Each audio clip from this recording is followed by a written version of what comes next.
زه یو ځل په مدینه شریفه کې ناجوړه شوم جوړېدم تبه مې وه ما سره ډاکټران هم په ګروپ کې هغوی راته هر قسمه دارو راکړل خو نه ټیک کېدم د هغه ځای نه مې ټیلیفون وکړه کور ته مې دا ټیلیفون زما مور له یوسه پلار او مور مې دواړه جمدي نو ما وی ته ډېر سخت ناجوړه یم ومې ژړل مې دعا راته نو ما ته ګروپ کې هلته یو ملګري وایي دا دې څه وکړل مور دې خفه کړه دا دې څه وکړل پلار دې خفه کړه هغوی ته د بیمارۍ څوک حل وایي چې تا ورته وایي ما وی زما اوس ډېر زیات تکلیف دی نو چې مور ته مې وایي که نه نو مور به اوس دونه به زه خوله الله ته وازه نه کړم لکه چې هغه به خوله وازه کړي دونه به زه خوله وازه نه کړم لکه پلار چې به خوله وازه کړي اوس ته ګوره زما بیماری ته زما مور ما ته معلومه ده به خدای ته اوس جاړي او چغې به وایي چې بچې مې مسافر دی او ناجوړه دی قسم په الله قسم درته خورم ما ځیګر ټیک وم او حرم ته لاړم دا په جومات کې مې درته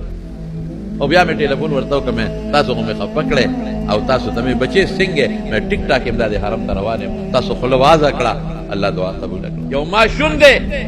چې دله تکلیف ورسې مور ته آواز کړي بېبې مورې دا اوبه راوړه دا راوړه او چې کله دا ماشوم په تکلیف کې شي مورې په کور کې موجوده ده چغې ورته وایي او چې کله مور نه مې او تکلیف راشي وایي مورې حتی چې مور مړه شي مړه او په چاته به راشي او تکلیف راشي رښتیا وایه هغه مړې مور ته آواز کوي که نه کوي نه اوري او بیا م آواز کوي مور بس یو شی دی نو د چا چې مړې دي خدای دې وبخښي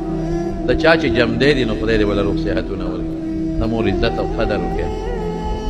تکلیف راشي وایي زما مورې مور نشته او چغه ورته وی اسپتال کې پروت دی مور دې کور ته ده او بیا چغه وی وایي زما مورې مور نشته او چغه ورته وی ای مورې او الله هر وخت موجود دی نحن اقرب الیه من حبل الورید هر وخت الله موجود دی در سره په نیمه شپه موجود دی دروازې موجود دی سهار موجود دی او بیګا موجود دی ولې خپل رب ته چغه نه وی چې درته وایي ما ته چغه ووه چې درته وایي ما نه وغواړه چې درته وایي نه غواړې نو خفه کېږم ذلیل کوم دی نو ای ظالمه کبرجنه بدبخته ولې الله ته چغه الله ډېر مهربانه دی اللہ در کے عرص شته د مارونو زمون خلک وی دیر ہے اندیر نہیں در بکی رستو بدر کی تیاره د خدای په در کې نشتا تیاره نشتا چې وغواړي خدای پاک ورکوي ښه ورکوي نو ورکولو مختلفې طریقې دي کله چې څه غواړي ښه ډېر خلک وي زما دعا نه قبلېږي قبوله ده خو د دعا مختلفې طریقې دي کله چې څه غواړي همغه دله دله همغه ساعت یې دله دله کله دې پکې خیر نی نو ادله در نه کي لږ وروسته یې دله درکړي او کله هغې کې د خیر نی د هغې په ځای بل ښه شی دله درکړي او کله د هغې کې هم خیر نی نو د هغې په سبب د نه ګناه ختمه کړي د هغې په سبب د نه د دنیا تکلیفونه ختم کړي او کله یې دله خدای خیرت ته وساتي